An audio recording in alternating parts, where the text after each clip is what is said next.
mapagpalang umaga ang bati ni Beth sa kanyang ina. Nay, ano ho ba ang umagahan natin ngayon?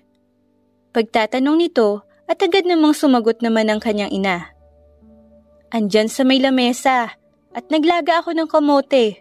Isawsaw mo na lang sa asukal. Nagmamadaling kumain si Beth kaya sinaway siya ng kanyang ina. Ano ba iyan? Bakit ka nagmamadali? Para kang hindi kumain ng isang araw at isang gabi sa ginagawa mo Agad namang sumagot si Beth. Hinihintay na po kasi ako ni Ray. Maglalaro po kasi kami ng volleyball. Sinabihan siya ng nanay niya na huwag magmadaling kumain at baka mabulunan ito. Ngunit hindi nagpatinag si Beth at halos isuksok na lahat ng kamote sa kanyang bibig.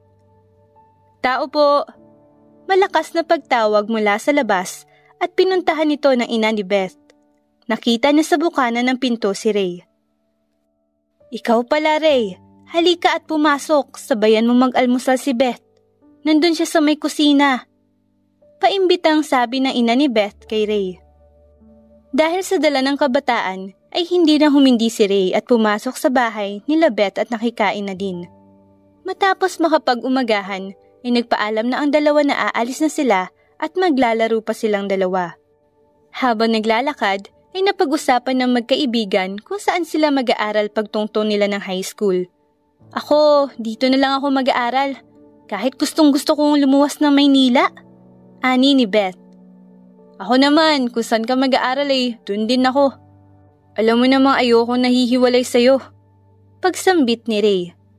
Nakarating sila ng plaza at nandoon na ang kanilang mga kaibigan na naghihintay sa kanila. Masayang naglalaro ang mga dalaga at binata na akala mo ay walang kinakaharap na problema. Sumapit ang dapit hapon at inihatid ni Ray si Beth sa kanila dahil yun ang laging ginagawa ni Ray sa kanyang kaibigan tuwing sila ay natatapos maglaro. Nay, narito na po ako. Pagbungad ni Beth sa kanyang ina na nagsasabing siya ay nakarating na ng bahay. Oh, mabuti at nariyan ka na. Nakapaghanda na ako ng hapunan. Kumain na tayo. Pag-anyaya ng kanyang ina. Anak, hindi mo ba napapansin na parang may gusto sa'yo ang iyong kaibigan na si Ray? Pangising sinambit ng kanyang ina habang pinagtatambal silang dalawa. Nay naman, paano niyo naman ho nasabi? Tanong niya rito na medyo nahihiya.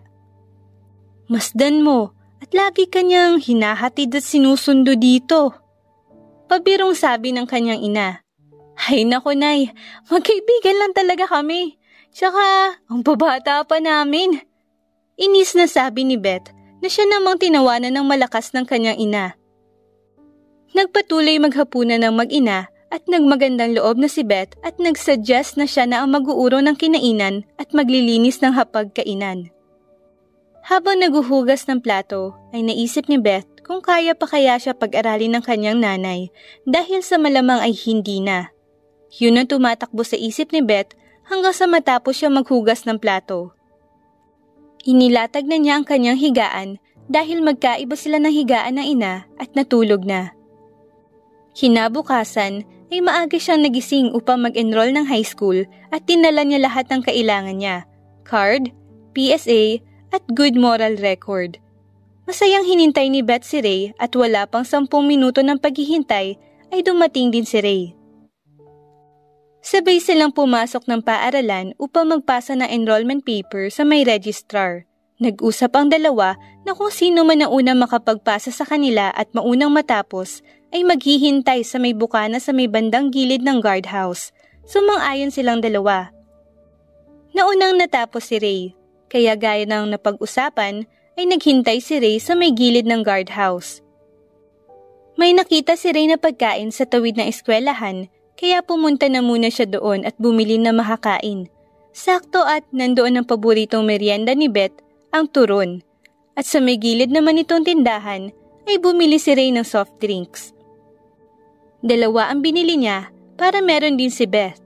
Pagbalik niya ng guardhouse ay nandun si Beth at naghihintay. Kanina ka pa ba dyan? Bumili pa kasi ako ng merienda natin Tanong ni Ray. Hindi naman. Kakarating ko lang. Nag-abala ka pang bumili. Sagot ni Beth. Naglakad na pauwi sila Ray at Beth, ngunit dumaan muna sila sa kanilang kadalasang tinatambayan. Inaya ni Ray si Beth na umupo doon sa kanilang tambayan doon sa may punong malaki na nilagyan nila ng duyan. Habang si Beth ay nakaupo sa duyan, ay pinagmamasdan lamang siya ni Ray na parang malalim ang iniisip. Sana'y magkaklase tayo. Nagulat si Beth nang biglang magsalita si Ray at tinawanan naman ni Ray ang reaksyon ng mukha nito. Huwag ka ngang bigla-bigla nang sasalita dyan at para akong aatakihin sa puso sa gulat. Pabirong sabi ni Beth, ngunit patuloy pa rin ang pagtawa ni Ray. Noong araw na iyon ay masaya ang dalawa na pinag-uusapan ang kani-kanilang pangarap marating sa buhay. Si Beth ay may pangarap na maging isang tagapamahayag sa telebisyon at gayon din naman ang pangarap ni Ray. Halos parehas sila ng kani-kanilang nais marating sa buhay. Natigilan sila nang hindi nila namalayan na magdadapit hapon na pala. Tumayo ka na dyan at ihahatid na kita sa inyo. Sabi ni Ray. Agad namang tumayo si Beth at naglakad na silang dalawa. Dahil sa kuryosidad ni Beth ay tinanong niya si Ray. Ray, bakit mo nga ba ako laging hinahatid at sinusundo sa bahay? Parang binuhusan ng malamig na tubig si Ray at natataranta kung ano ang dapat niyang isagot sa tanong na iyon ni Beth. Hoy, Ray, nakikinig ka ba? Dugtong ni Beth. Kasi babae ka. Siyempre, baka kung mapano ka pa sa daan tapos ako pang sisihin ng nanay mo. Sagot ni Ray sabay buntong hininga. Ganun ba? Akala ko naman kung ano na. Sabay ngisi ni Beth at pareha silang tumawa nang hindi alam ang dahilan. Halos araw-araw ay naging ganun na ang naging sistema ng magkaibigan. Susundiin ni Ray sa umaga si Beth upang maglaro at ihahatid din pagkadapit hapon at pagtapos na silang maglaro. Dumating na ang araw na malalaman na nila ang kani-kanilang mga seksyon. Agahan mo bukas at para malaman natin agad kung magkaklase ba tayo o hindi. Sabi ni Beth sa kanyang kaibigan. Oo na, hindi na ako malilate. Napakamasyado naman ito. Sagot ni Ray at hinatid niya na pauwi ng bahay si Beth. Nay, maari mo po ba akong gisingin ng maaga bukas? Bukas po kasi namin malalaman kung anong seksyon namin. Tumango lang kanyang ina bilang pagtugon sa pakisuyo ng dalaga sa kanya. Kinabukasan ay maagang ang ginising si Beth ng kanyang ina at dali-dali siya nag-asikaso. At the same time, ganon din si Ray nang matapos ng mag-asikaso ay naghintay si Beth sa pintuan.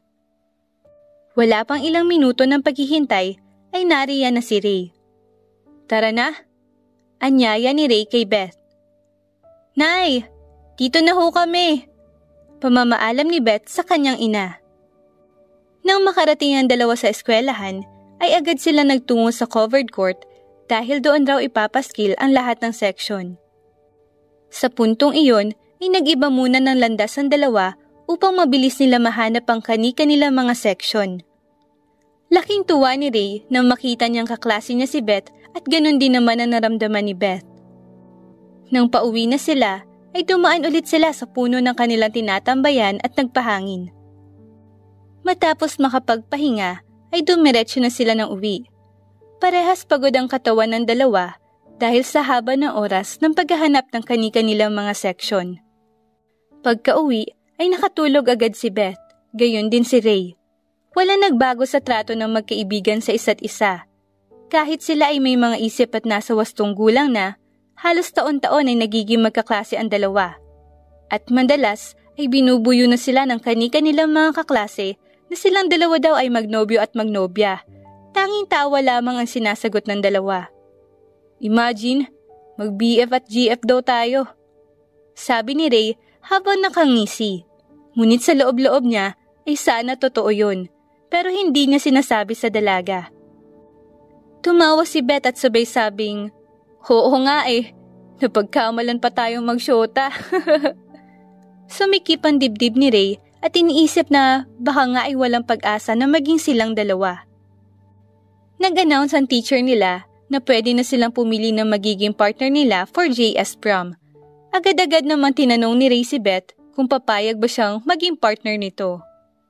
Sumang-ayon naman si Beth. Kahit matagal pa ang event na iyon, ay laking tuwa at excitement ang nararamdaman ni Ray. Iniisip niya na rin na baka masabi niya na doon ang kanyang nararamdaman sa kaibigan. 2 days before JS prom, ay namili na ng masusuot si Ray. Pero alam niyang walang masusuot si Beth, kaya isinama niya ito sa pamimili at pinapili ng gustong suotin at gamitin para sa event. Si Ray kasi ay nag-iisang anak ng may kayang pamilya, kaya di naman problema sa kanila ang pera. Kabaliktaran naman nun ang estado ng buhay ni Beth. Si Beth ay pinalaki at inalagaan lamang ng kanyang ina dahil iniwan ito ng kanyang ama. Matapos mamili ay umuwi na ang dalawa.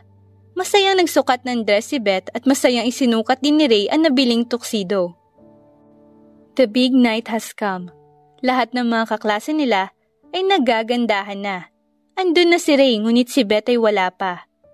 Ang lahat ay natigilan nang makita si Beth na suot ang black dress na nag-uumapaw ang ganda. Mas lalong nahulog ang loob ni Ray.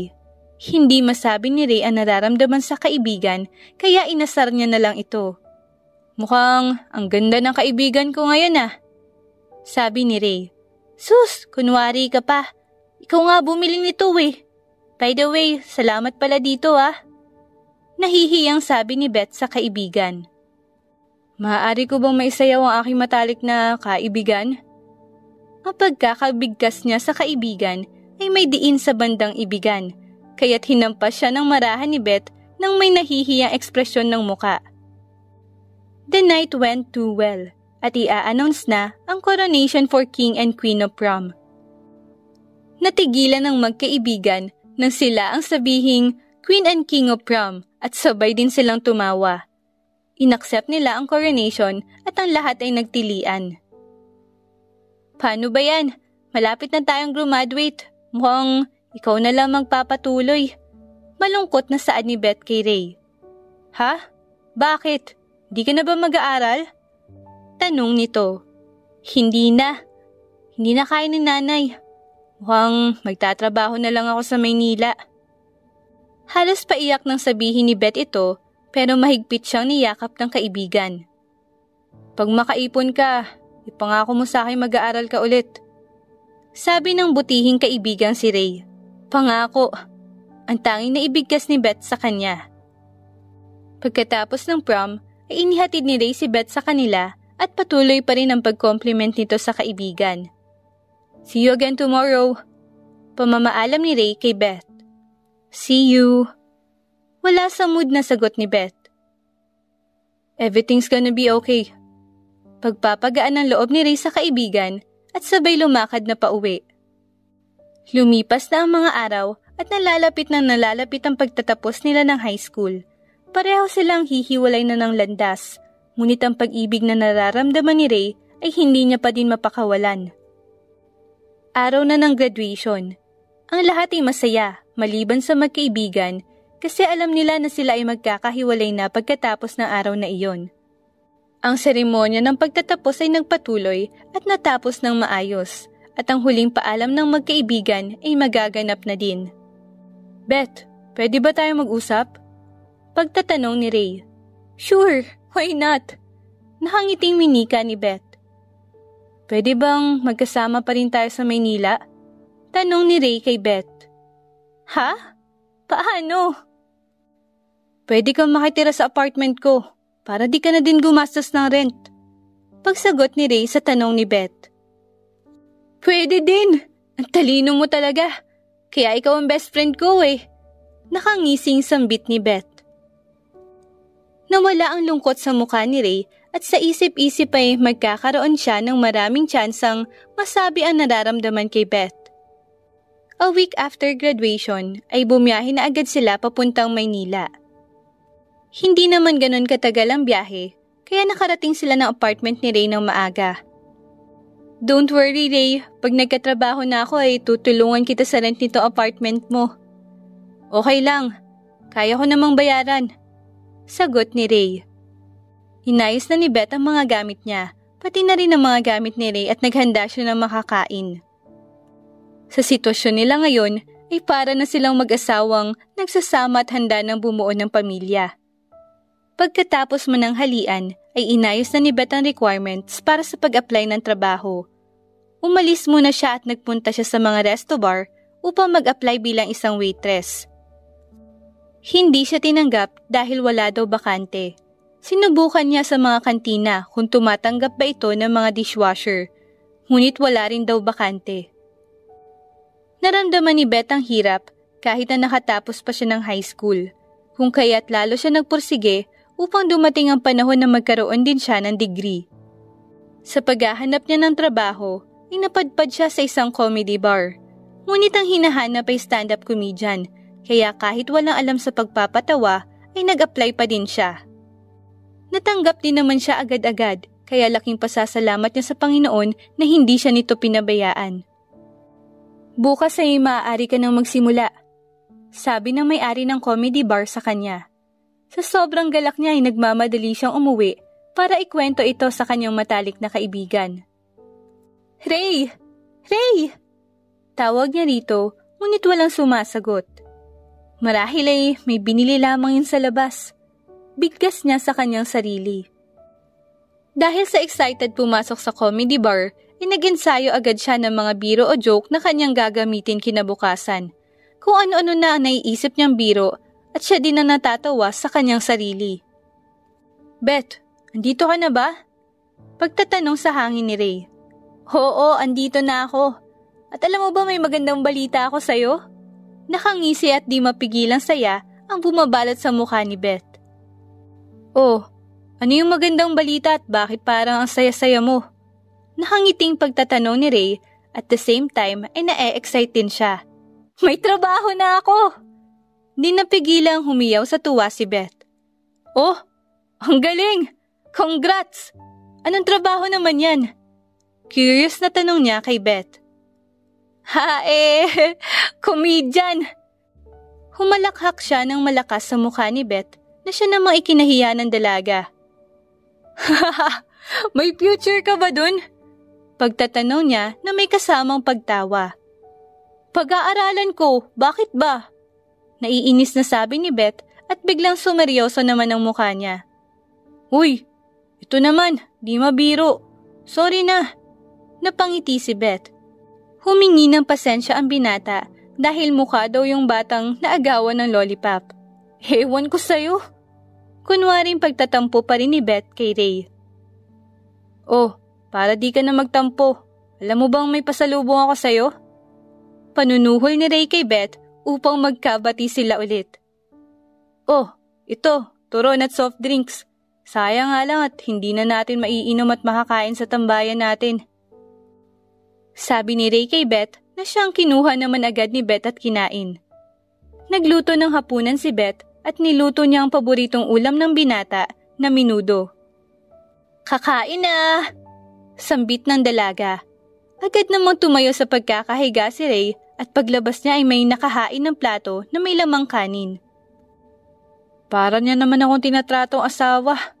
Sa isip lamang ni Ray na siyang lalong ikinagagaan ng loob niya kay Beth. Ang sarap! Alam mo talagang paborito ko. Papuri ng binata sa nilutong ulam ni Beth. Sus! Ilang taon na tayo magkakilala. Imposibleng hindi ko malaman ang paborito mong ulam. Pagsagot naman ni Beth kay Ray. Sabi ko nga. Ang tanging naibigkas ni Ray kay Beth. Habang kumakain ang dalawa, ay di mapigilan ni Ray na tignan ang mukha ni Beth na siya namang napansin ng dalaga kaya naman ay tinanong niya na ito. May mali ba sa mukha ko? Bigkas ni Beth at kasabay nitong pinunasan ang kanyang muka. Wala naman. Naisip ko lang na ang ganda mo pala, Beth. Pagkakadulas ng bibig ni Ray, kaya naman ay agad niya itong sinundan ng mga salita. Ang ganda mo itapon. At sabay tumawa na medyo awkward. Kala ko naman na in love ka na sa akin. Pabiro pa ni Beth. Tanging pagtawa na lang ang naibalik ni Ray sapagkat hindi niya na alam ang sasabihin. Kahit hindi pa tapos kumain, ay tumayo na siya. Kaya naman, tinanong siya ni Beth. Ayaw mo na? Pangit ba ng lasa ng niluto ko? Nang may pag-aalalang ekspresyon sa mukha nito. Hindi, masarap yung luto mo. Nawalan lang ako bigla ng gana. Magpapalamig na muna ako. Sabay lumabas ng pintuan si Ray. Nagpunta si Ray sa isang bar na malapit sa apartment na tinutuluyan nila at doon ay naglasing siya ng husto hanggang hindi niya na kayang itayo ang kanyang katawan. Kaya naman, tinawagan ng bartender si Beth. Hello po, pakisundo na lang po yung boyfriend niyo dito. Pagkakasaad ng bartender na ikinagulat ni Beth. Ha? Wala naman akong boyfriend. Pagtatanong niya at saka naisip na marahil na pagkamala na naman siyang girlfriend ng kanyang kaibigan. Sino ho ba ito? At saan po siya pwedeng puntahan? Sabi ni Beth sa bartender. Sinabi ng bartender ang address at agad niya naman itong pinuntahan at tama nga ang hinala niya. Si Ray nga iyon. Ray! Ray! Ray! Panggigising niya dito pero hindi talaga siya magising. Kaya nagpatulong na lang siya sa bartender na isakay sa taxi ang kanyang kaibigan. Pagka-uwi nila ay agad inasikaso ito ni Beth. Pinunasan at pinihisan tsaka pinahiga sa higaan. Kinabukasan, naisip ni Beth na magstay-in na lang sa tatrabahuan niya para makalas din si Ray ng gastos sa kanya. Kaya kahit walang pasabi kay Ray, ay umalis siya at inilipat niya lahat ng gamit niya sa dorm na sakop ng comedy bar.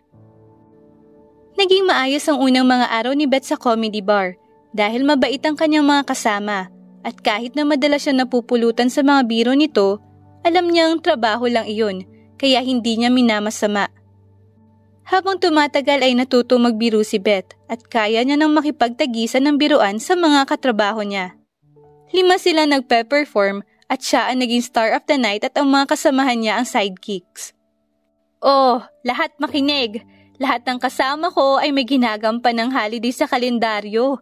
Ang matapang si Araw ng Kagitingan, si Marupok na laging iniwan, Araw ng Kalayaan, si Maganda at Maraming Boylet, si Araw ng Puso, at si Araw ng Patay. Huwag niyo na itanong kung bakit. Nagtawanan ng lahat dahil ang itinuturo niyang si Araw ng Patay ay ang kasamahan nilang si Kalansay. Sobrang benta ng tickets ng araw na iyon kaya malaki-laki ang kinita nila at na-afford niyang kumuha ng sarili niyang apartment that time. Kahit sobrang puyat dahil sa gig, ay pumunta siya sa real estate at nag-take ng isang apartment na may 1 kwarto at medyo maluwag na mababa ang presyo. Wala na siyang balita sa kaibigan niyang si Ray, kaya iniisip niya na lang na baka ini-enjoy na lang ni Ray ang buhay niya kaya naman ay hindi niya na ito hinanap.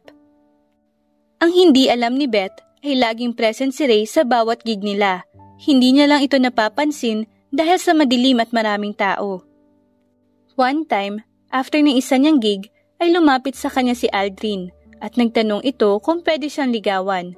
Dahil sa kakilala naman ni Beth si Aldrin, ay pumayag siyang magpaligaw dito. Lumipas ang 1 taon sa kanila ay maayos naman ang takbo ng buhay nila, kaya nagpasya na silang dalawa na magsama. Unang taon ng pagsasama nila sa iisang bubong ay maayos naman. One time, may natanggap na balita si Beth galing sa probinsya. Beth, patay na ang mama mo. Si Ray mismo ang nagsabi sa kanya. Para siyang sinakluban ng langit at lupa sa nalaman niya, kaya hindi siya nag-atubiling lumuwas papuntang probinsya agad. Kasama niya ang kanyang kinakasama na si Aldrin. Sa airport ay sinalubong sila ni Ray. Nang makita ni Ray si Beth ay abot tenga ang ngiti niya. Ngunit nang makita niyang may kasama itong lalaki, ay parang pinipiga ang puso niya sa sobrang sakit na nararamdaman niya. Sino siya? Tanong ni Ray. Si Aldrin. Kinakasama ko. Sa sagot na iyon ni Beth ay halos nagwawala ang kalooban ni Ray. Biglang nawala ng ganang ipaglaban ang lahat ng nararamdaman niya. Tanging pagngiti na lang ang naisagot niya sa sinabi ni Beth sa kanya. Inihatid niya si Beth hanggang sa kanila at doon na bumuhos ang emosyon ni Beth nang makita niya ang liwanag na bumabalot sa kanilang mumunting tahanan. Halos sumagulhol si Beth. Gustuhin man ni Ray na i-comfort siya, ngunit andyan naman ang kanyang kinakasama at baka mag-away pa sila, kaya hindi niya na lang itinuloy. Tumahan ka na, Beth. Hindi matutuwa ang nanay mo pag nakita ka nalulungkot na sobra. Ani ni Ray.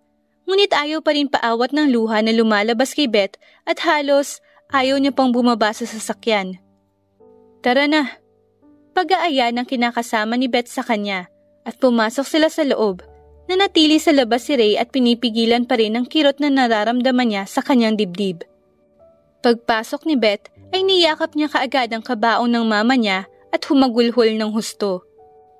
Nagstay sila Beth sa probinsya hanggang sa nailibing ang kanyang ina at hanggang sa 40 days nito. Nanghiram si Beth sa mga katrabaho niya upang panggastos sa burol at libing ng nanay niya. Mabuti at mababait ang kanyang mga kaibigan kaya hindi na kailangang magdalawang salita si Beth ay pinadalhan agad nila ito ng pera. Natapos na ang 40 days at balak na nilang lumuwas ng Maynila. Inihabilin ni Beth kay Ray na ibenta ang bahay at ibigay ang pera sa kanya. Sinabi naman ni Beth ang address ng bahay nila. Habang nag-aasikaso sila para makauwi na, ay nagusisa ang kinakasama ni Beth sa kanya. Sino yung Ray, mahal? Pagtatanong nito. Siya ba? Matalik kong kaibigan simula pa nung mga bata pa kami. Bakit mo na itanong? Kuryosong saad ni Beth. Wala naman. Pansin ko lang na ang lapit nyo talaga. Malumanay na saad ni Aldrin. Ganun lang talaga kami. Sabay aya kay Aldrin na aalis na sila at pupunta na ng airport. Balik siya sa dating gawin na pagtatrabaho sa comedy bar para mabayaran lahat ng pagkakautang niya. Lumipas ang 1 taon at nakabangon na si Beth sa pagkakalugmok niya. Naibigay din sa kanya ni Ray ang benta ng lupa nila sa probinsya at madalas din siyang dinadalaw ni Ray na siya namang ikinasiselos ni Aldrin. Ang perang pinagbentahan ng lupa ay ginamit ni Beth sa kasal nila ni Aldrin at inimbita niya si Ray. Halos ayaw pumunta ni Ray kung hindi lang dahil sa pamimilit ni Beth ay hindi talaga siya pupunta. Natapos ang seremonya ng kasal at nagpuntahan na ang lahat sa reception. Doon ay unang nagbigay ng best wishes at mensahe ang kanyang kaibigan na si Ray. To my beautiful best friend, ngayon na nahanap mo na ang taong makakasama mo hanggang sa dulo, nais ko lang sabihin na andito pa rin ako bilang isang kaibigan. Lagi mo ako maaasahan. Kung ano ang kaya kong itulong ay ibibigay ko sa inyo. Ikaw naman, Aldrin, pinagkakatiwala ko ang kaligtasan ng matalik kong kaibigan. Mahalin mo siya at alagaan. Saad ni Ray at sabay abot ng sobre na naglalaman ng 50,000 pesos. Marahil ay sasapat na yan pang puhunan niyo upang magkaroon ng negosyo. Inakbayan niya si Aldrin at Beth habang pinipigilan ang pagpatak ng luha niya. Hanggang dito na lang ako, Beth, Aldrin. At kailangan ko na umuwi dahil marami pa akong aasikasuhin sa aming negosyo. Pagpapaalam nito at sabay lumakad papunta ang kotse. Kumaway pa siya sa bagong kasal. Pagpasok sa kotse ay hindi niya napigilan ang luha sa mata niya at sinisisi niya ang kanyang sarili kung bakit hindi siya nagsabi ng nararamdaman niya sa kanyang kaibigan. Dahil ba sa takot sa puso ko? Pagtatanong niya sa kanyang sarili. Ang kasal ay natapos ng matiwasay at lumalakad ang panahon ng maganda para sa bagong mag-asawa. Ngunit ang lungkot ni Ray ay halos ikamatay niya na. Lumipas ang 10 taon at meron ng 3 anak sila Beth at Aldrin. Patuloy pa ring dumadalaw-dalaw si Ray kay Beth at sinusuportahan ito sa mga bagay-bagay. Nagbibigay siya ng makakain dito, lalo na at natigil ang trabaho ni Beth at ang kanyang asawa naman ay lulong sa alak. Naisip ni Ray na magkusang loob kay Beth. Ako na mag-aalaga sa mga anak mo. Dadalhin ko sila sa bahay ko para makapagtrabaho ka na ng maayos. Kunin mo na lang sila or sunduin mo sila after work. Sa sobrang saya ni Beth ay napalukso siya at mahigpit na niyakap ang matalik na kaibigan. Bumalik na si Beth sa trabaho at ang kanyang asawa na lang ang natitira sa bahay nila. Lagi na lang may barkadang dala ang kanyang asawa at ginagawang bahay inuman ang kanilang tahanan. Madalas na ginagawa ni Beth bago sunduin ang mga bata ay nililinis niya muna ang pinag-inuman ng kanyang mister. Ang ipinagtataka ni Beth ay hindi naman siya ganoon dati. Napakatino ng asawa noon at halos ang pamilya lang nila ang iniisip niya. Pero ngayon ay halos ayaw niya nang umalis sa pagkakayakap niya sa bote ng alak. Nang matapos na makapaglinis si Beth ay dumiretso siya sa kanyang kaibigan na si Ray para sunduin ang mga bata. Nadatnan ni Beth na naglalaro ang mga bata kasama si Ray. Napapangiti na lamang ito at iniisip na kung paano kaya kung si Ray ang napangasawa niya. Marahil ay masaya siya sa buhay niya, ngunit ginising siya ng realidad na hindi niya na magiging asawa si Ray dahil kasal na siya. Hiyapos ni Beth ang kanyang bunsong anak at nag-aaya ng umuwi. Pero pinigilan sila ni Ray at sinabing doon na silang mag-umagahan. Hindi na nakatanggi si Beth dahil gutom na rin siya at dahil night shift ang trabaho niya. Nagkwentuhan ng magkaibigan na parang sila ay mga binata at dalaga pa. Doon ay lumalabas ang ngiti at tawa ni Beth na siya nang mga kinagagaan ng loob ni Ray. Matapos mag-umagahan at makapagpahinga ay nagpaalam na si Beth na uuwi na sila at baka hinahanap na siya ng asawa niya. Pagkauwi nila Beth ay sinalubong siya ng sampal ng kanyang asawa. Inaakusahan niya itong may relasyon sila ng kanyang kaibigan. Dinipensahan ni Beth ang kanyang sarili at ang kanyang kaibigan. Nagpaliwanag siya na binabantayan lamang ng kaibigan niya ang mga bata, ngunit hindi nagpaawat ang kanyang asawa. Halos mapuno na ng pasa ang mukha niya. Matapos mabugbog ay hindi na lamang iyon pinansin ni Beth at iniisip na baka lasing lang ang asawa niya kaya niya nagawa iyon. Dahil night shift si Beth ay pinatulog niya muna ang kanyang mga anak sa tabi niya at natulog din siya. Hindi na malaya ni Beth ang oras at malapit na siyang malate sa trabaho. Nagulat siya nang may biglang mag-doorbell sa pintuan nila. Bumungad sa kanya si Ray na susunduin na ang mga bata. Nakita ni Ray ang mukha ni Beth na siyang ikinagalit niya. Nais niyang pasukin ang bahay nila Beth upang sunggaban ng asawa nito. Ngunit pinigilan siya ni Beth at sinabing, "Marahil ay lasing lamang siya, kaya na nagawa yun." Hinawakan ni Beth ang braso ni Ray bilang pag-awat at ramdam niya ang nginig ng katawan ng kaibigan. Sinabihan niya si Ray ng, "Kung hindi ka magpapaawat ay umalis ka na lang." Na siyang lalo nagpatulala kay Ray at sa isip-isip ni Ray na iba na ang Beth na kaharap niya ngayon kumpara sa Beth na naging kaibigan niya. Kumalma na si Ray at pumasok na ng tuluyan sa bahay. Pinaupo muna siya ni Beth sa upuan, ngunit hindi siya umupo. Bagkus ay si Beth ang inanyayahan niya umupo sabay bukas ng ref. Kumuha siya ng pakete ng yelo at inilagay sa ice bag na siya namang idinampi niya sa mukha ng kaibigan. Napangiwi si Beth sa sakit pero patuloy pa rin si Ray sa paglalagay nito sa muka habang sinesermonan niya ang kanyang kaibigan. Pinahawakan ni Ray ang ice bag at inasikaso niya ang mga bata. Nagbalot siya ng mga dadalhing gamit ng mga bata sa bahay niya at ang mga laruan nito. Sabay nilutuan si Beth ng mababaon at makakain sa hapunan. "Hindi ka pa rin nagbabago." Pabulong na sinabi ni Beth. "Maalaga ka pa rin tulad ng dati." Dugtong pa niya. Hindi siya inimik ni Ray. Marahil ay galit pa rin ito sa nangyari sa kanya, kaya hinayaan niya na ito muna. Natapos mag-asikaso si Ray at tapos na ding maligo si Beth, kaya sabay-sabay na silang umalis. Pagkapasok ng trabaho ay napuna agad ng katrabaho ni Beth ang mukha nito at pinayuhan siyang hiwalayan na ang asawa niya. Sinabi niyang si Ray na lang ang piliin dahil tiyak na mas gaganda ang buhay nito sa binata. Tanging pagngisi at iling lang ang naisagot niya. Habang sa kabilang panig naman ay pinaglutuan ni Ray ang mga bata ng hapunan. Tinanong niya ang mga ito kung bakit ganoon ang mukha ng mama nila. Sumagot ang panganay na anak ni Beth. "Kasi po sabi ni Papa may relasyon daw po kayo ni Mama, kaya pinagsasampal at sinaktan po ni Papa si Mama."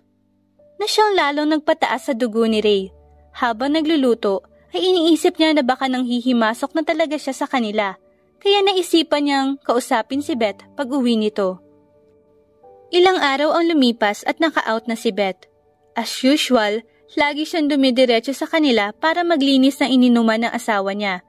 Pero nang time na yon ay nagulat siya dahil walang kalat ang bahay. Kung ano yung iniwan nilang linis ng bahay, ay ganun din ang linis na nadatnan niya. Hinanap niya si Aldrin sa buong bahay, ngunit wala ito. Pagpasok niya ng kwarto, ay nakita niya ang liham sa ibabaw ng kama. "Mahal, pasensya ka na sa nagawa ko. Umalis ako ngayon para mag-apply ng trabaho. Patawad talaga, mahal. Pagkakasaad ni Aldrin sa sulat nito na siya namang ikinatuwa ni Beth.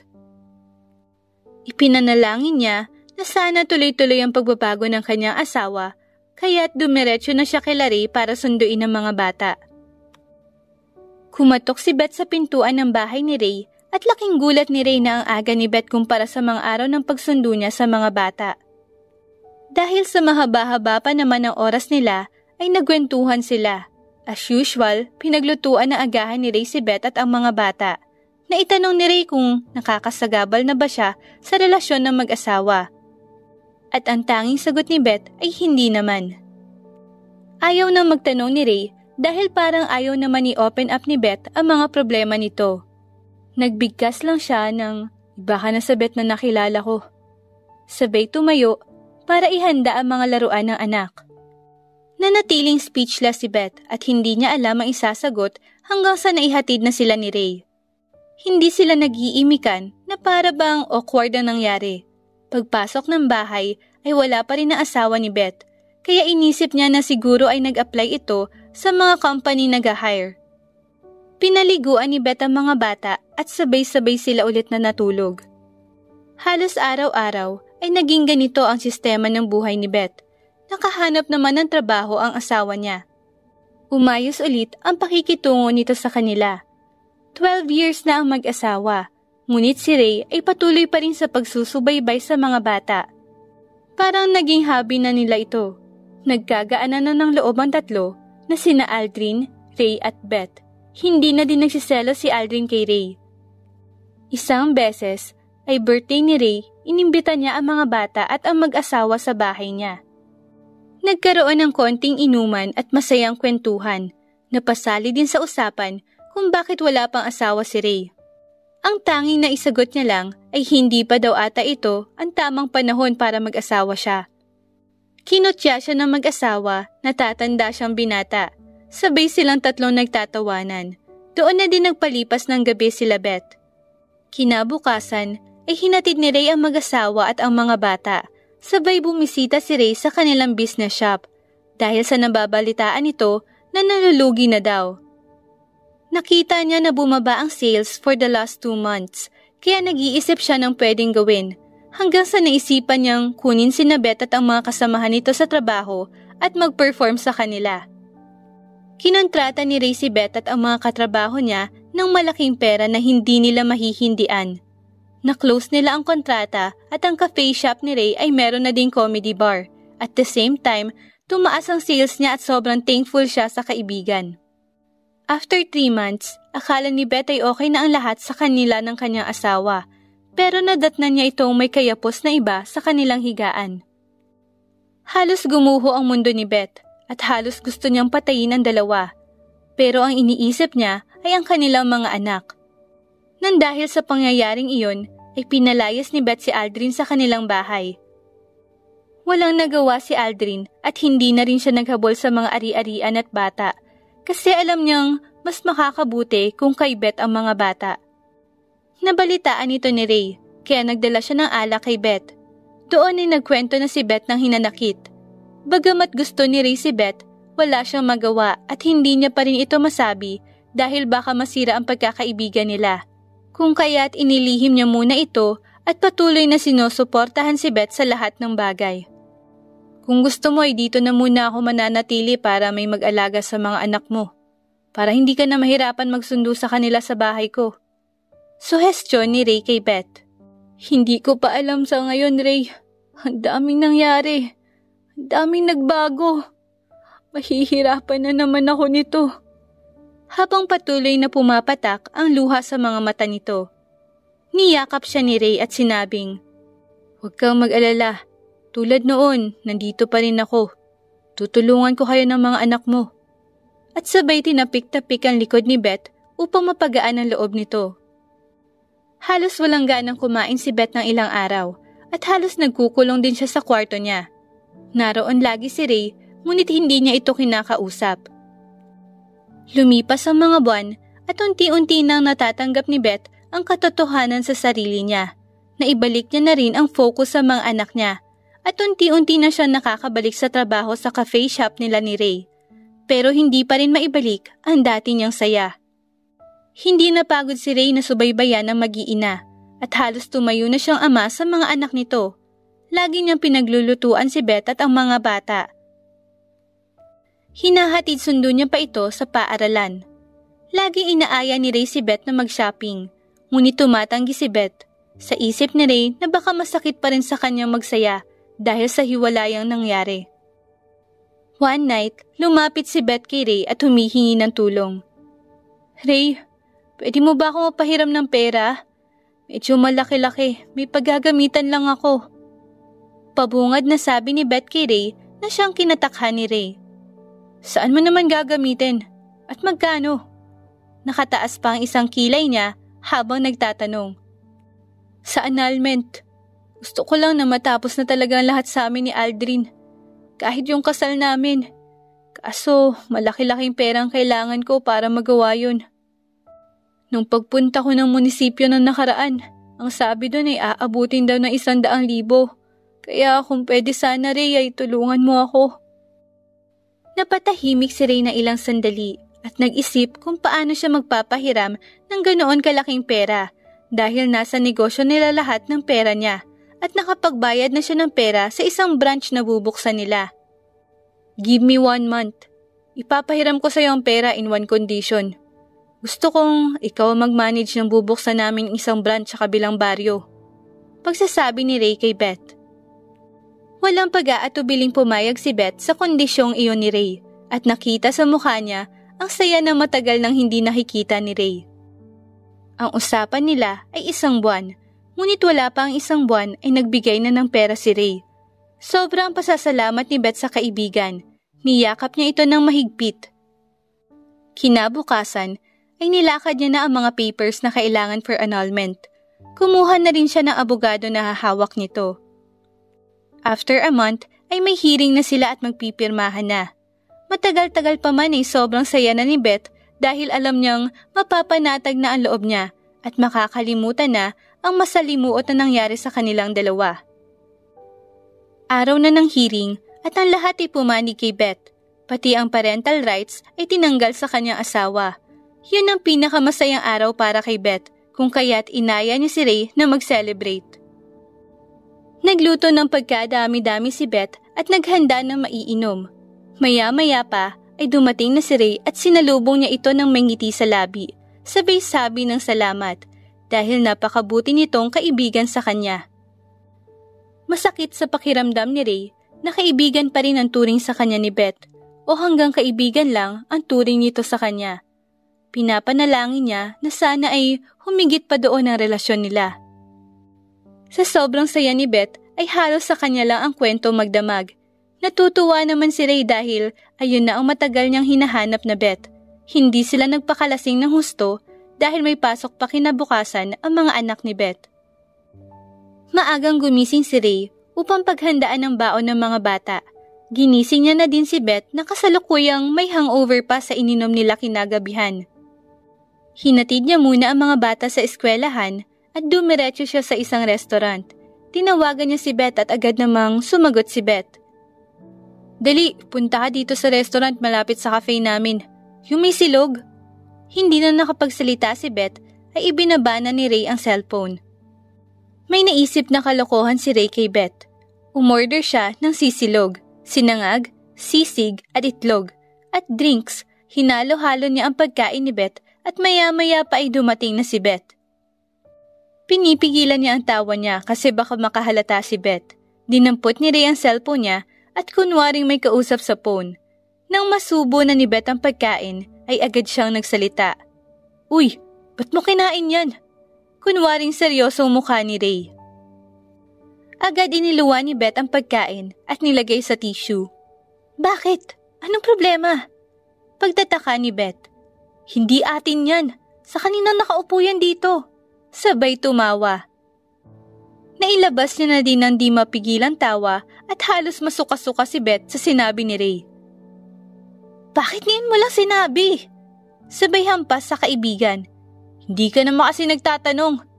Patuloy na pagtawa. Namula ang mukha ni Beth sa hiya at pinipigilan din ang tawa niya dahil sa ginawa niyang katangahan. Hindi, atin talaga yan. Pagsasabi ng totoo ni Ray na hindi pinaniwalaan ni Beth kasi tumatawa si Ray. Sige nga, kung atin to, kainin mo nga tong nandito sa plato ko. Tumatawa pa rin at sumandok ng isang kutsara si Ray at sinubo. Natatawa si Beth sa ginawa sa kanya ng kaibigan. Naniwala na din naman siya na kanila ang pagkain. Kumain na silang dalawa. Patuloy pa rin inaasar ni Ray si Beth at nahihiya na si Beth hanggang sa matapos silang kumain. Nang makasakay sila sa sasakyan, ay ganun pa din ang bukang bibig ni Ray. Nakauwi na sila. Naisipan ni Beth maglaba kung kaya't nagpatulong siya kay Ray. Sumang-ayon naman si Ray. Habang naglalaba ang dalawa, ay binuhusan ni Beth ng tubig si Ray, na siya namang ikinagulat ni Ray at gumanti rin ito at binasa din si Beth. Para silang mga bata noon na halos wala silang iniisip na problema. Habang naglalaba ay basa silang dalawa at napansin ni Ray na nanginginig na sa lamig si Beth, kaya sinabihan niya ito magbihis muna bago bumalik sa paglalaba. Agad namang tumayo si Beth upang magbihis. Habang nagbibihis si Beth, ay pinag-iisipan ni Ray kung aamin na ba siya sa kanyang kaibigan o hindi. Kaagad namang bumalik si Beth at tinapos na nila ang labahan. Pagkatapos maglaba, ay sinundo na nilang dalawa ang mga bata sa eskwelahan. Masayang tumakbo patungo sa kanila ang mga bata at masayang nagkukwento ang mga ito sa nangyari sa kanila sa eskwelahan. Habang papauwi na, ay puro kwento ang mga bata na pumuno sa kotse na siyang ikinatuwa ni Beth dahil mukhang naging masaya ang araw na iyon. Imbis na dumiretso pa uwi, ay sa restaurant dinala ni Ray ang mag-iina at sabay-sabing doon na sila magla-lunch. Pumasok sila sa isang restaurant at saglit na kumain. Dinala naman ni Ray ang mga bata sa palaruan na malapit sa kinainan nila. Baka hindi na kita kayang bayaran yan. Pagbibirong sabi ni Beth. Naisabihin ni Ray na kahit makita lang siya nito ay masaya na ito. Ngunit hindi niya ito masabi dahil parang may pumipigil sa kanyang sabihin ito at tanging ngiti na lang ang naibigay niya kay Beth. Masayang naglalaro ang mga bata at binibidyohan ito ni Beth habang si Ray naman ay nakatulala kay Beth na nagbibidyo. Maya-maya pa ay nawala ang pagkatulala ni Ray nang mag-ring ang phone niya. Tumawag ang manager ng cafe nila at sinabing namatay na ang mama ni Ray. Halos hindi nakaimik si Ray nang marinig iyon at sa isip-isip niya, bakit ngayon pa na naging successful na sila? Ipinalita agad ito ni Ray kay Beth at dinamayan siya nito papuntang kanila. Nang makarating sila sa bahay, ay nandoon pa rin nakahiga sa kama na tinutulugan ng nanay niya ang katawan nito. Humagulhol ng iyak si Ray at tinatanong ang nanay niya kung bakit iniwan siya nito at bakit sumunod agad sa papa niya.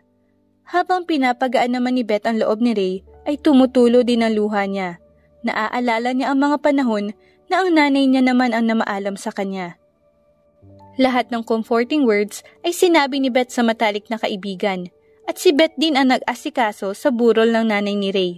Habang si Ray ay wala sa kanyang sarili at nakatulala lang sa sulok kung kaya't tinapik-tapik siya ni Beth. Huwag kang mag-alala. Nandito ako palagi. Hindi kita iiwan. Sa mga katagang iyon ni Beth ay parang may nabuhay na pag-asa sa puso ni Ray na baka pwede pa silang dalawa at tanging na ibigkas niya kay Beth ay lubusang pasasalamat. Nailibing na ang mama ni Ray at ipinaubaya na muna ni Ray ang pamamahala sa lahat ng branches ng cafe nila sa kanyang matalik na kaibigan habang siya ay nagpapahilom ng sugat na dulot ng pagkawala ng kanyang ina.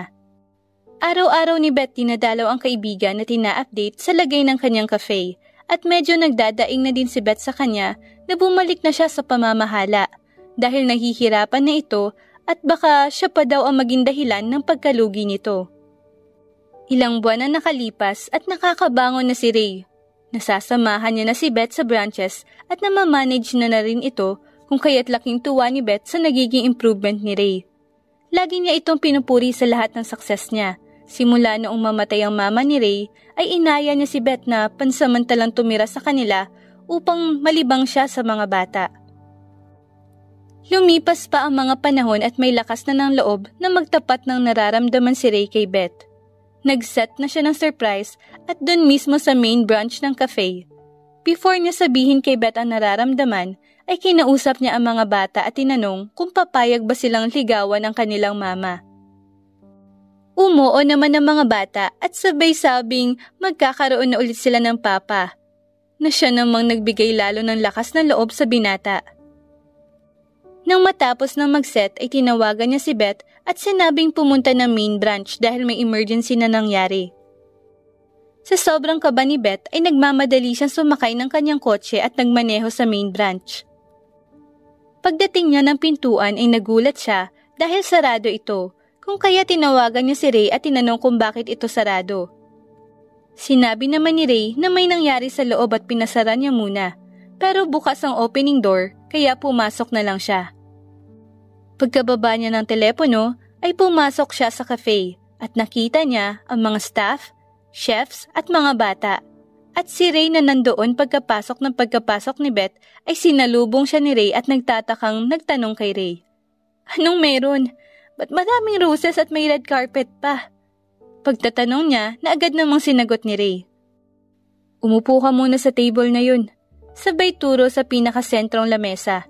At may sasabihin akong importante. Natawa si Beth at the same time, kinakabahan. Nang nakaupo na sila ay nagsimula na ang music at lumapit na ang mga bata at staff ng cafe upang ibigay ang roses kay Beth na siyang kinatatakhan ni Beth. Ano to? Medyo kinakabahan si Beth at ramdam ang kaba sa boses niya. Huwag kang kabahan, patapusin muna natin sila. Sabay ngisi at pakalma sa kaibigan. Nang matapos na ang staff ay pumasok na ang mga ito sa kusina kasama ang mga bata at inumpisahan na ni Ray ang nais niyang sabihin kay Beth. Beth, best friend, ang lahat na ito ay kinimkim ko ng maraming taon. Simula nung mga high school pa tayo, wala akong pagkakataong masabi ito dahil ayoko masira ang pagkakaibigan natin hanggang sa nag-asawa ka na. Pero yung pagiging kaibigan ko ay hindi ko itinigil. Ngunit sa mga panahon na ito, isasabihin ko na mahal na mahal na mahal na mahal kita. Kaya naman Beth, sa oras at araw na ito, nais ko tanong sa'yo at nais kong hingin ang permiso mo. Pumapayag ka bang ligawan kita? Kinakabahan si Ray sa magiging sagot ni Beth at the same time ay na-excite siya dahil nasabi niya na din sa wakas na mahal niya ang kanyang kaibigan. Ilang minuto ng katahimikan ang bumalot sa buong cafe at sa mga tao dito. Pare-pareha silang nag-aabang ng sasabihin ni Beth. Ray, after so many years, ngayon ko lang naramdaman yung ganitong saya, yung ganitong excitement. And yes, pumapayag akong ligawan mo. Mahigpit na niyakap ni Beth si Ray. Naluluha si Ray dahil hindi siya makapaniwalang pumayag si Beth. Nagkaroon ng party sa loob ng cafe at nagsaya ang lahat. Maging ang mga anak ni Beth ay kitang-kita ang saya sa muka. Nag-usap ang magkaibigan sa gilid at sinasabi ni Ray kung gaano siya ka-thankful sa araw na iyon, kung gaano siya kasaya. Lumawig ang pag-uusap nila na pinutol ng mga bata. It means po ba na papa na po namin kayo? Pagtatanong ng mga bata na agad namang sinagot ni Ray. Not yet pa, pero darating din tayo dun. Napangiti na lang si Beth at tinitigan ng mga ito. Hiniisip niya kung gaano siya ka-blessed na meron siyang kaibigang si Ray at future boyfriend. After that night, ay nagbago ang routine ng dalawa kahit na nililigawan pa lang ito ni Ray. Tinatrato niya na itong asawa at inaalagaan na higit pa sa pag-aalaga niya noong 3 buwan na ang lumipas. Simula ng araw ng panliligaw ni Ray, ay sinakto ni Beth ang pagsagot dito sa birthday niya. Lahat ay nakaprepared na at pinaghandaan din ng husto ni Ray. Sa gitna ng salo-salo, lahat ng kasosyo ni Ray ay nandoon at ang mga nalalapit na kaibigan. Pinatik ni Beth ang isang wine glass upang makuha ang atensyon ng lahat, sabay kuha ng mikropono. Ito ang gabing espesyal sa akin maliban sa kaarawan ko. Meron pa akong isang announcement para sa lahat ng nandito.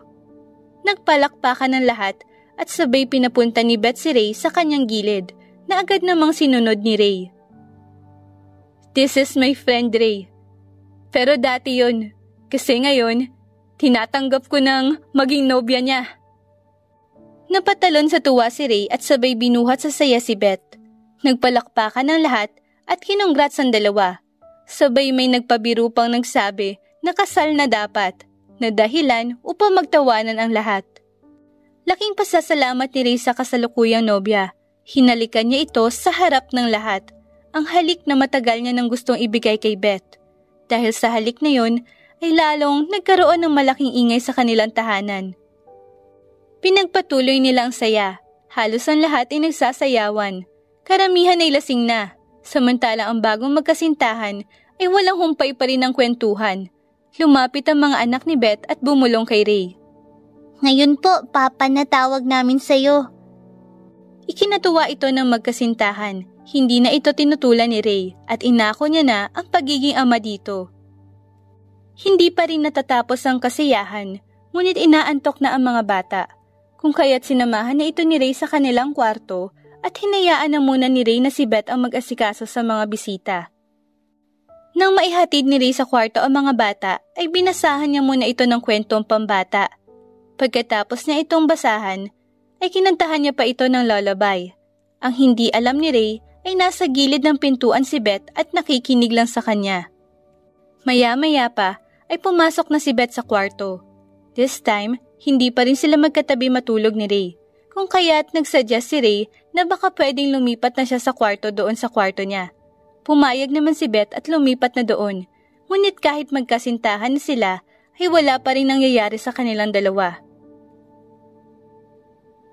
Nandoon pa rin ang respeto ni Ray kay Beth at sinasabing pag napangasawa niya na lang si Beth, ay saka na siya magtatangkang mag-aya kay Beth. Lumipas ang 1 taon ng pagiging magkasintahan nila. Ngunit ayaw pa rin muna mag-propose ni Ray dahil iniisip niya na baka kung anong isipin ni Beth pag nagmadali siya magpakasal dito. Kaya naman, naghintay pa siya ng 2 taon bago ayain magpakasal ang kasintahan. Sa mismong 3rd year anniversary nila, ay sinabay niya ang proposal sa kasintahan kasabay ng malaking handaan sa gitna ng maraming tao. Ang lahat ng kaibigan at kakilala nila ay nandoon, kaya ikinatataka ito ni Beth na bakit napakaraming tao naman ang nandoon. Itinuro ni Ray ang bituin sa kalangitan at nang pagtingin doon ni Beth ay siyang luhod ni Ray. Pagkabalik ng paningin ni Beth kay Ray ay itinaas ng mga kaibigan at kakilala nila ang isang napakalaking banner na nagsasabing, "Will you marry me?" At sabay nagsalita si Ray ng iilang kataga para sa kanyang kasintahang si Beth. "Simula noon hanggang ngayon, ang ganda mo ay lagi kong tinitingala. Ang katapangan at pagiging independent woman mo ay lubhang nakakamangha. Kaya wala na akong dahilan para pakawalan ka pa. Ikaw ang una at huling babaeng mamahalin ko. Kaya Beth, will you marry me?" Bigkas ni Ray kay Beth. Napaluha sa saya si Beth at niyapos si Ray ng mahigpit habang paulit-ulit ang pagbigkas nito ng salitang yes. Nag-umapaw ang emosyon ng gabing iyon na dahilan kung bakit napaluha ang lahat sa proposal na naganap dahil sa katagal-tagal ay nakamit na din ang tunay na pagmamahal. Halos ang lahat ay nasasabik sa pag-iisang dibdib ng 2 tao na nooy matalik na magkaibigan na napunta sa pagiging magkasintahan at ngayon ay malapit ng ikasal. Tumayo ang isang kasamahan at kaibigan sa negosyo ni Ray at itinaas ang isang baso ng wine at nagbigkas ng isang matagumpay at mapayapang buhay sa 2 magiging isang tao na. Ang lahat ay nagtaas ng baso at ikinampay ito at isa-isang bumati sa 2. Lumipas ang gabing iyon at sumapit ng umaga. Ang 2 ay abala agad sa magiging paghahanda sa kanilang kasal. Si Beth ang namamahala sa mga catering at coordinator, samantalang si Ray ang namamahala sa mga iimbitahing bisita, kung sino ang magiging ninong at magiging abay nila. Pagamat wala na silang mga magulang, ay naisip nilang ang pinaka-godmother nila sa binyag ang maghahatid at tatabi sa kanila patungo sa altar. Masayang masaya sila na para bang wala nang sisira sa pagsasamahan nilang 2. Ang mga anak ni Beth sa unang asawa ay nakikigulo din at nais makatulong. Ngunit masyadong busy ang 2 sa mga paghahanda kung kaya't pinasamahan muna nila ito sa yaya upang makagala muna kahit papaano. Habang nasa galaan ng mga bata ay napatanong ang bunso sa yaya nila na siguro kapag kinasal na ang dalawa, ay hindi na sila matutuunan ng atensyon ng mga ito. Ngunit sinalungat ito ng kanilang yaya at sinabing sa ngayon ay hindi nila kayo maaasikaso, ngunit paniguradong pagkatapos ng kasal ay babalik kayo sa dati bilang isang masaya at buong pamilya. Nagpatuloy sa paggala-gala ang mga bata. Samantalang sila Ray at Beth ay sumasakit na ang ulo sa kakaisip ng plano, kaya naisipan muna nilang mag-book ng spa upang makapag-relax. Habang nasa spa sila Ray at Beth, ay masaya nilang pinagkwekwentuhan ang maaaring mangyari sa magiging kasal nila. Parehas na nilang tinatahak ang pangarap nila na kanilang nais makamtan, at ang saya at ngiti sa labi ni Ray ay walang salitang makakapaglarawan kung gaano siya kasaya. Ilang minuto ng kanilang pag-uusap ay nagsalita si Ray. Matagal ko na itong pinapangarap. Ngayon, magiging asawa na din kita. At medyo naluluha ito kung kaya't kinutya siya ni Beth at sinabing, tsaka na umiyak pag andun na tayo sa altar. Sabay tinawanan na siyang nakapagpangiti kay Ray ng lubusan. Ang dalawa ay nag-aasaran hanggang sa matapos ang kanilang pagpapamasahe. Ninais din ni Ray na ilipat sa apelido niya ang apelido ng mga anak ni Beth sa unang asawa. Ipinangako niya na aalagaan niya ang mga ito ng lubusan. Nakauwi na sila Ray at halos kasunuran lang nila ang mga bata. Pagka-uwi ng mga bata ay sinalubong nila ito ng yakap at halik sa noo. Pumwesto na sila sa lamesa upang maghapunan. Pagkatapos ng hapunan ay pinahugasan ni Beth ang mga bata sa yaya at pinabihisan ng pajama upang paghahanda sa pagtulog ng mga ito. Nang umakyat ang mga bata sa kanilang kwarto, ay agad naman sila nakatulog dahil sa pagod. Gayon din sila Ray at Beth na nakatulog din kaagad. After months of preparation, ay naayos din nila ang mga invitation cards at mga organizers. Na-practice na din nila sa simbahan kung paano ang entrance ng pagpasok nilang dalawa. 2 araw na lang at ikakasal na silang dalawa. Magiging Mr. and Mrs. Santos na sila. Araw na ng kasal. Maaga ang magiging seremonya ng kasal kung kaya't madaling araw pa lang ay gising na ang lahat at nag-aasikaso na.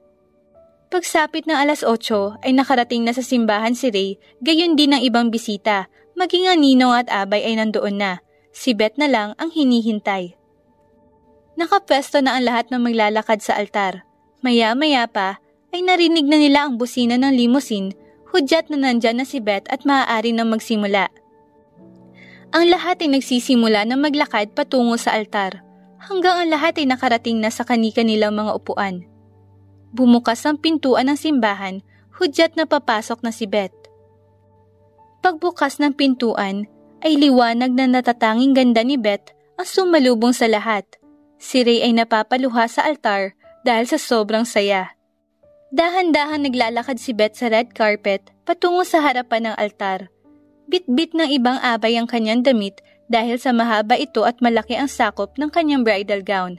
Ang lahat ay namangha at napapaluha sa magiging ending ng love story ng dalawa.